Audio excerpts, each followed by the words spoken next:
This is Newsday. I'm Babita Sharma in London. The headlines.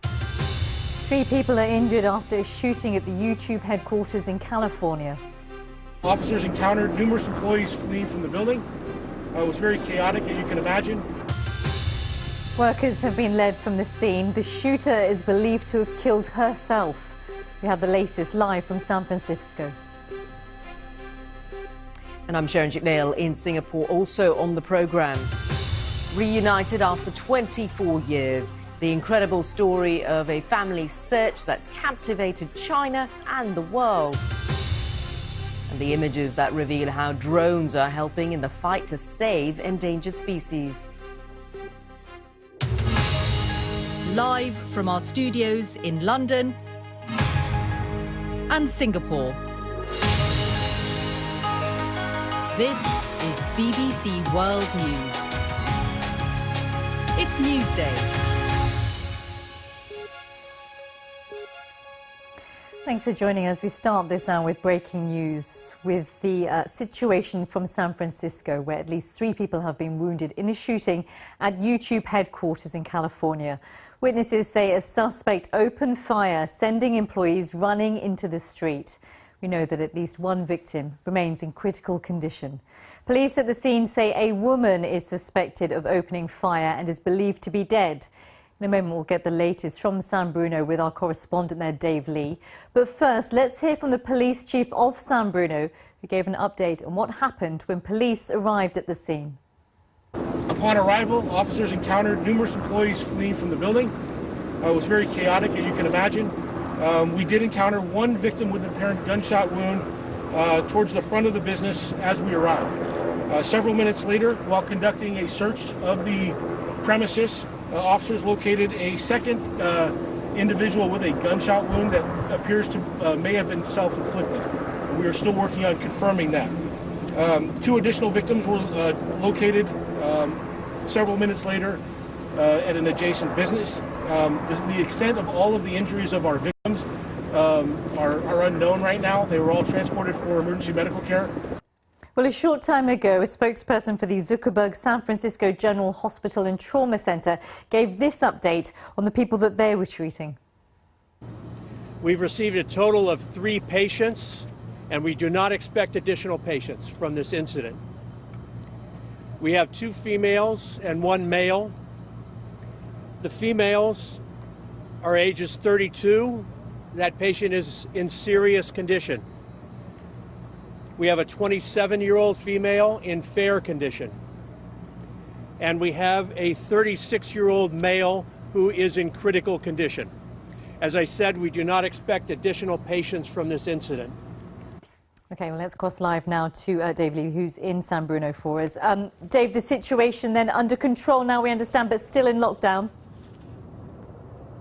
Yeah, still in lockdown, but certainly under control. This is no longer, as we've just been hearing, no longer an active shooter situation as it's known. There were some conflicting reports about the precise number of wounded, but that's been clarified now. Just to go over that again, we've been told at least 3 people were wounded in this, and a further 4th person died from a self-inflicted gunshot. That was a woman, and they believe her to be the suspect in this shooting.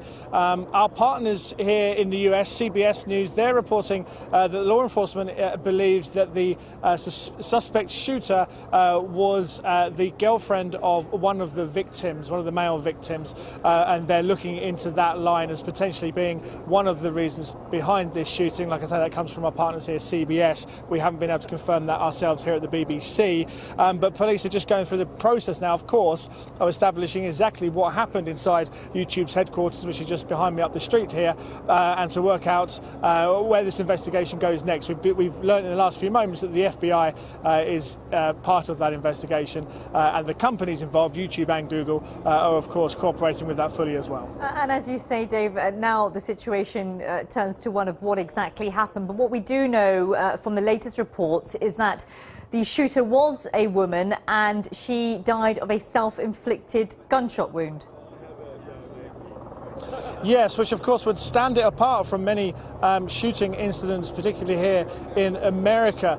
Statistically, it's less than 5% of shootings are carried out by women around the world. And so that's, of course, a rare event here, and that makes it very distinct from some of the recent incidents we've seen in this country, which is, of course, one that's plagued by these kind of awful incidents. We'll of course hear more about that. In the meantime, we do know that President Trump has been briefed on what has happened here. In a tweet, he said he sends his thoughts and prayers to the victims, and also we've been hearing recently from some of the other companies in Silicon Valley. Tim Cook from Apple has tweeted his condolences over what happened, and also Dara Khosrowshahi, the chief executive of Uber, has commented as well, sending his thoughts. And I'm sure we'll hear plenty more of that once it becomes even more clear about what's happened here today. OK, Dave, thank you so much for now. Dave Lee there, live in San Bruno.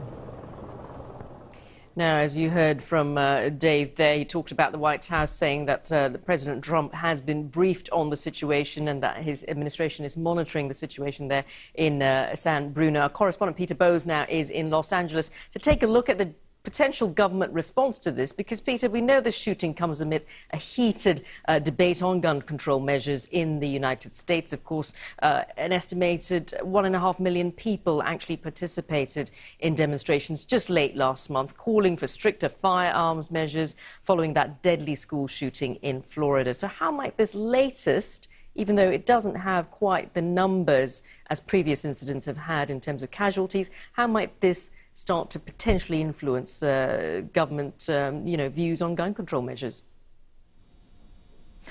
Well, tragically, this is just another shooting. And as you indicate, there are many, many shootings similar to this, with not a huge number of casualties or indeed fatalities. They occur pretty much all the time around the United States. And then occasionally there's a very large one, like the school shooting in Florida, that makes headlines. And the most recent shooting, that one in Florida, did seem to be rather different in terms of response around the country, and especially from young people, from students, many of them from that school, who took to the streets. And then, of course, just a little over a week ago, we had that huge march and protest in Washington and indeed other cities around the United States. There does seem to be now a moment in time when people are paying attention to this issue like never before, and it does seem to have prompted a response from the president and from the administration, at least in terms of, for example, banning bump stocks, these devices that turn semi-automatic weapons into machine guns. That has been passed, and that will happen after a period of consultation over the next few months. But many, many people want to see things go much further. And of course, what we're seeing in the last few hours will simply add to that chorus of opinion who believes that the government should go much further with gun control. And Peter, as you say, it's prompted a huge response from many Americans, not least, in fact, rather ironically, YouTube, which announced that it would ban any content promoting the sale of gun and gun accessories, as well as videos that teach people how to make guns. Of course, as yet, we have no motivation behind this latest incident with the female shooter dead. But what does YouTube's stance on gun control say? How does it influence the situation? Well, it's certainly making its voice heard, and of course that was before the events of the last few hours, and YouTube, along with many other high-profile companies, have now spoken out on this issue. Of course, YouTube has quite a unique voice in terms of being a modern-day communicator, so it can very quickly get messages like this across. Whether that message from YouTube and similar organizations will resonate to encourage the Trump administration to push forward further changes in gun law, I think we have to wait and see and be cautious about that. But it is just a tragic sort of drip, drip, drip of similar events, and really tragically there are many shootings on a smaller scale that happen around this country we simply hear nothing about, and it's only those big ones with large numbers that make headlines around the world. But this will be part of the debate. All right, Peter Bowe there in LA, bringing us up to date with that breaking story, and we'll of course get you much more information on that as it develops. In other news now, Russian President Vladimir Putin and his Turkish counterpart, President Erdogan, have inaugurated the construction of Turkey's first nuclear